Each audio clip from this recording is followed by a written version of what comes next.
Hello, and welcome to the Redundancy Matters podcast, helping compassionate HR professionals managing redundancies who want to put people at the heart of the process. I'm your host, June Hogan, a qualified career coach and outplacement specialist with a background in HR and founder of outplacement services provider Wildwood Coaching. In this podcast, I'll be sharing my insights and experience from being on both sides of the redundancy table and from my years of experience supporting individuals after redundancy through outplacement support. Welcome to today's episode of Redundancy Matters. I'm June Hogan, a career coach and outplacement specialist, and I've got a background in HR. This podcast is all about helping HR professionals navigate redundancy with compassion and care, putting people at the heart of the process.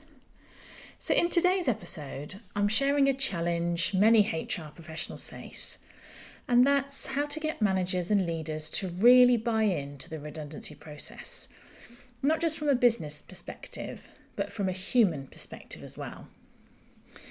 When redundancies are being planned, I know from experience and from feedback from clients that we work with that line managers can step back. They can see this as a kind of HR process, as a set of steps to follow, and maybe even kind of just a box ticking exercise. Because many leaders are often focused on the bottom line, and redundancies are necessary to reduce costs, and the quicker that happens, the better for the business. But for those employees affected, it's a moment that can change their life, and it can sometimes be difficult to get the leadership team to see it like that when they're focused on the numbers. So today I'm digging into how you can bring managers into the heart of the process and help them understand the difference they can make by showing up, by taking ownership for the decisions, and understanding the benefits their leadership has way beyond the process. So people don't just remember what happened during their redundancy. And if you've listened to some of my other episodes, you'll know that I use the quote from Maya Angelou to end the episodes, which is that people will forget what you said, people will forget what you did, but they'll never forget how you made them feel. And so people remember whether their manager showed up, people remember whether they were treated like a person or maybe just like a number. And the impact of that moment, it doesn't just end with that person who's impacted, with that person who's at risk of redundancy. It goes through the team as a whole, and it shapes how people will talk about your organisation, talk about the leadership, talk about the perspective that you have on how you care for people. And it even affects how safe people feel in their jobs afterwards. Redundancies are destabilising for everyone in an organisation, not just those people who leave. And if they're handled with a kind of lack of respect, where leaders don't step up, where leaders don't take that role seriously, then that ripples across the organisation into those other people who remain as well. So when managers disengage or feel like, I'll just leave the emotional side of things to HR, then that ripple effects can be huge. So that's why it's important to bring managers into the process and focus on their mindset and their perspective as much as it is about focusing on the process and the steps that they'll have to follow. Because what's about to happen to the individuals and to the organisation is something which people remember for a very long time. And it's not about asking and expecting HR to take the lead, because it isn't a HR process. And importantly, that person who's at risk matters right up until the day they leave. So for some organisations, a redundancy process may be relatively short, depending on the numbers, and for others, they can go on for a lot longer. And it isn't just about having those at-risk conversations, having those final conversations, and then kind of going, yep, great, I've followed that process, I'm all done. It's about saying that you care about the individual and that you care about what happens to them up until the point they leave. And by putting outplacement support in place, it says that you care about them as to what happens to them in the future as well.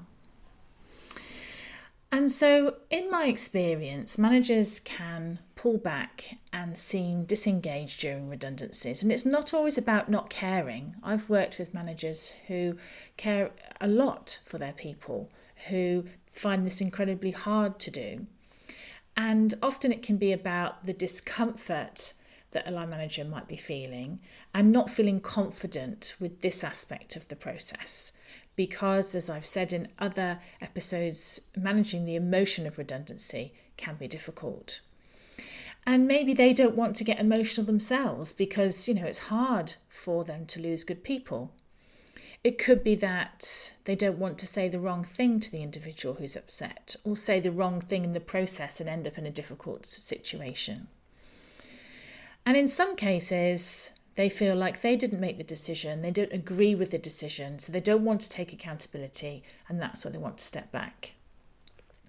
And some line managers and senior leaders just don't feel equipped to have those difficult emotional conversations. So instead they look to HR and assume that we'll handle the tough bits. And often that's what we do because we're used to doing that. But when we carry all the emotional aspects of a redundancy process, it says, well, your leader wasn't there for you. And I'll often hear from HR professionals and from the individuals they've supported that they made a huge difference to the process, that they invested time and emotional energy in supporting people and making up for what the line managers either wouldn't or couldn't do. And HR might make the process as well as it can be, but that's not helping line managers to build skills for the future, and it speaks volumes about leadership in general. So helping leaders to understand the human impact of redundancies is an important part of the planning process and to get them on board. So gathering the team together, helping them to see what it might be like on the other side of the table to be receiving the news. So asking them, what would it feel like if this were happening to you or to someone you care about? Because when you haven't experienced redundancy personally, it's easy to stay in process mode. But for the person on the receiving end, there's a flood of emotions that will come through. How will I pay the mortgage? What will I tell my family? What did I do wrong? How will I find another job? Will I ever find another job? And the list goes on. So one way to make this real for managers is to share some stories. Keep them anonymous, of course, but let them hear how it felt for someone who went through the process. And ask them to share if they know someone who's been made redundant, or maybe they've been through it themselves before. Sharing those experiences to help others understand what it's really like can be really powerful. And reminding them that on top of losing a job, there undoubtedly be other things going on in people's lives that they're already dealing with. We've had people come to work with us who have been going through fertility treatment, who've been in the process of buying their first home, who are supporting their partner through cancer treatment, who are getting married, people with huge debts, and the list goes on. And that all gets thrown into the mix of how someone will react to the news and how they need to be supported. So even a simple empathy exercise could work, and you could do this in a group as part of your planning for the consultation meetings or part of your planning in general, is to ask managers to write down what the employee might be thinking, what might they be feeling, and then what might they be needing in that moment when they're in those consultation meetings. And then you can start to think about, rather than, well, what do I have to say, which of course will be guided by some notes and a script in the meetings, and shift the managers into thinking, what do they need to hear? What support might they be looking for from me? And how do I need to show up for this person? So manager buy-in doesn't mean they're the ones designing the whole process, but it does mean that they're engaged, that they're present, and they take ownership of how people are treated. So participating in the planning, thinking about the individual behind each of those job titles, behind each of those roles, behind that process, and preparing themselves emotionally and not just practically for those meetings, And I've done another episode focusing on that, and I'll put the link to that in the show notes. And being visible to their team even when it's uncomfortable. So this is what leadership's about, and leading through difficult moments is part of it, and when people need their leaders the most. So these are a few things to think about in terms of getting that leadership buy-in for managing redundancies. Is to start early. So don't wait till everything's finalised. Involve managers in the conversations that shape the approach to the restructure. It'll make it easier for you because you'll have them on board, and it'll make it easier for them because they will have been involved in those conversations early on, rather than just being sort of delivered something that they're expected to go out there and deliver to the organisation. Think about the language that connects with people. So instead of things like, well, we need your support with this. So that makes it sound like it's a HR initiative. Think about something like, well, how we do this will define how people see us as leaders. It's not just a redundancy exercise. It speaks volumes about leadership, company values, and how people are treated and respected. So you're positioning that language as this is a business decision. This impacts the whole business, and it has to be led and delivered by the leaders. And share some reflections from previous situations if you've managed redundancies either within the organisation or previously. And if you've got feedback or anecdotal stories, then do bring them in, because showing the impact of how these moments were handled, what went well and what could be improved, again, gives line managers those insights and things that they can think about when they're going out there to manage the process. And reframing the role can be really powerful, and helping managers to think, this isn't about delivering kind of bad news, but it's about leading someone through a life-changing moment with that care, with that respect, and with that dignity. So redundancy is never easy, but it can be done well, and it can be done with empathy, it can be done with integrity and with care.